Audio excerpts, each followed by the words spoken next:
వస్తుందని చెప్పాడు. ఆమేన్. ఇది క్రిస్మస్ అంటే, ఇది నిజమైన క్రిస్మస్. చాలా మంది తప్పులు చేస్తారు, పాపాలు చేస్తారు. పాపం పెరిగిపోయిందా తగ్గిపోయిందా? ఒక్కొక్కరు అంటారు, ఇది వరకు మేము చిన్నప్పుడు అండి యాపిల్ కాయలు ఇంతలా ఉన్నాయి, ఇప్పుడు ఏమైనాయి? అట్టికాయలు తగ్గిపోయినాయి, అన్నీ తగ్గిపోయినాయి అని చూస్తున్నావు. కానీ నువ్వు ఎంత తగ్గిపోయి నీకు అర్థమవుతుందా? భర్తకు తెలియకుండా భార్య పాపము, భార్యకు తెలియకుండా భర్త పాపం, ఇద్దరికి తెలియకుండా పిల్లల పాపము. పాపం పెరిగిపోయింది, దేవాలయాలు తగ్గిపోయినాయి, బార్ షాపులు ఎక్కువైపోయినాయి. నిజమా కాదా? దేవాలయాలు తగ్గిపోయినాయండి, బార్ షాపులు ఎక్కువైపోయినాయి, పాపం ఎక్కువైపోయినాయి, విచ్చలవిడితనం అయిపోయింది. ఎవరికి మర్యాద లేదు, పెద్ద చిన్న లేదు. పాపం విస్తరిస్తుంది మానవుల్లో.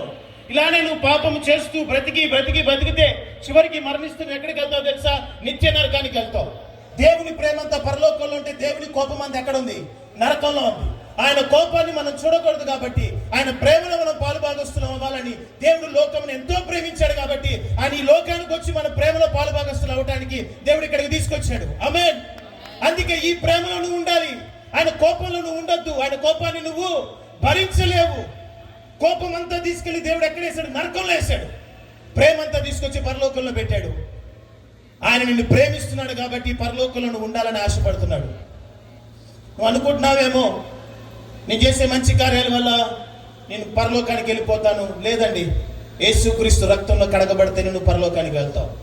సర్వలోక పాప పరిహారం పుణ్యదానం అవశ్యం తద్రక్తం పరమాత్మైన పుణ్యదాన బలియాగ అనగా సర్వలోక పాపం నిమిత్తం ఒక పుణ్యాత్ముని రక్తము కావాలి, పరిశుద్ధుని రక్తము కావాలి, దేవాది దేవుని రక్తమే కావాలి. అది వచ్చి కాల్చబడితేనే కానీ, ఆ రక్తంలో కడగబడితేనే కానీ మనం మోక్షానికి చేతమా చరమా చేరము.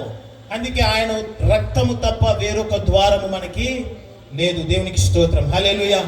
అందుకే యేసు ప్రభుకి, ఈ దేవాది దేవునికి రక్తము ఈ భూమి మీదకి పంపాలంటే ఎవరు కావాలి? దేహం కావాలి. దేహం ఎక్కడ దొరుకుతుంది? స్త్రీ గర్భంలో దొరుకుతుంది. అక్కడి నుంచి దేహం వచ్చి యేసు ప్రభు ఏం చేశాడు? చివరికి శిలువలో మనందరి కోసము ఏం చేశాడు? చనిపోయాడా? చనిపోలేదా? రక్తాన్ని చిందించాడా? చిందించలేదా? చాలా మంది ఆపడానికి ప్రయత్నించారు, రక్తాన్ని చిందించకుండా ప్రయత్నించారు. యేసు ప్రభు భూమి మీదకి వచ్చిందే రక్తాన్ని చిందించడానికి. ఆ రక్తంలో కడగబడితేనే కొంతమంది పుణ్యస్థానాలు అంటారు.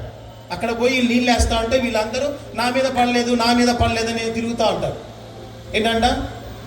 ఏ స్నానాలు? పుణ్య స్నానాలు, ఆ స్నానాలు. ఈ నీళ్లు కొడితే, ఆ నీళ్లు కొడితే. అర్థమవుతుందా మీకు?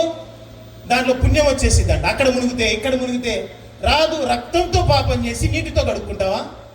ఏమండి, ఇది కరెక్టేనా? పాపమేమో రక్తంతో చేస్తున్నావు, కడుక్కోవటం నీటితోనా? కుదరదు. నువ్వు రక్తంతో పాపం చేసినప్పుడు దేంతో కడుక్కోవాలి? రక్తంతోనే కడగాలి. ఈ భూమి మీద ఎవరు రక్తంతో కడుగుతారు?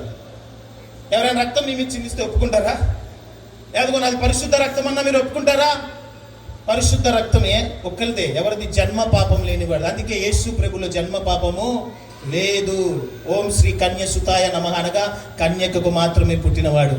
ఆమేన్. ఆయన ఒక కన్యకగా వచ్చాడు. అందుకే ఆదికాండం 3:16 మనందరికీ చెప్పక ముందే దేవుడు సాతానుకు ఒక శుభవర్తమానం చెప్పాడు. ఏమని చెప్పండి? సాతానా, క్రిస్మస్ ఈజ్ కమింగ్ సూన్ అన్నాడు. వాడితో ఏమన్నాడు?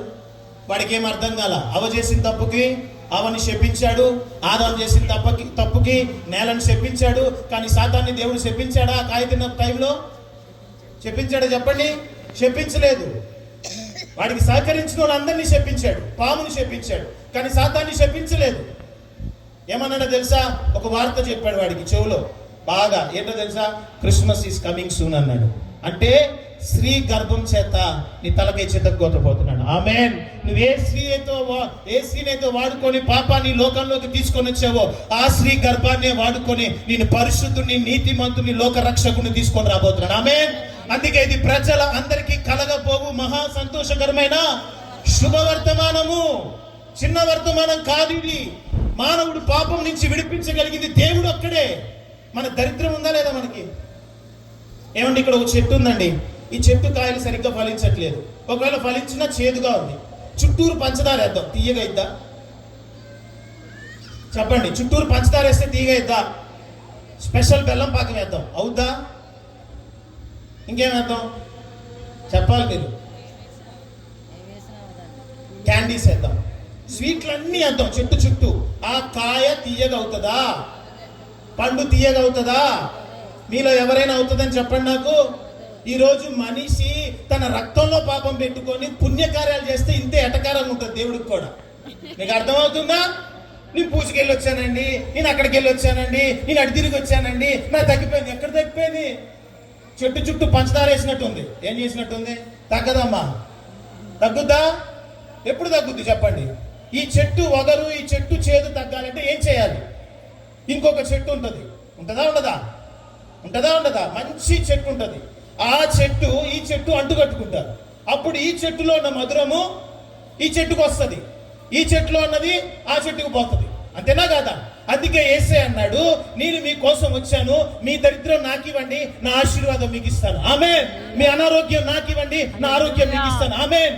మీ పేదరికం నాకు ఇవ్వండి, మిమ్మల్ని ధనవంతులుగా చేస్తాను. ఆమేన్. ఆయన ఏమన్నా తెలుసా? యెషయా గ్రంథం 53వ అధ్యాయం మీరు చదివితే, మీ అతిక్రమములు, మీ పాపములు, మీ దోషములు నాకు ఇవ్వండి, నేను మిమ్మల్ని ఆశీర్వదిస్తాను. ఆమేన్. ఇది ఇంకొక విషయం చెప్పనా? ఎంతమందికి ఇక్కడ జ్వరాలు వచ్చాయి? జ్వరాలు వచ్చిన ఎంతమంది ఉన్నారు? జ్వరాలు రావట్లేదా మీకు? వచ్చినాయి రాలేదా? జ్వరం వస్తే ఏం జరుగుతుంది? ఒళ్ళు వేడెక్కుతుంది, నోరు చేదుగా అవుతుంది, ఒళ్ళు వేడిగా అవుతుంది, ఏమి తిన్నా తినబుద్ధి అవ్వదు. ఆ టైంలో మీ ఆయన పిలిస్తే చంపాలనిపిస్తుంది. ఇది పొద్దున్నుంచి జ్వరం అని చెప్తున్నా, టీ పెట్టు కాఫీ పెట్టు అంటాడు, ఇది మనిషేనా అనిపిస్తుంది. అంతేనా కాదా? మగోళ్ళు ఒకటి ఉంది, నువ్వు ఎంత చెప్పినా నీకు పనులు చెప్తానే అంటారు. అది ఏంటో అర్థం కాదు. సో ఇంత కోపం వస్తుంది జ్వరం వస్తే. కానీ వాస్తవానికి జ్వరము నోరు చేదా?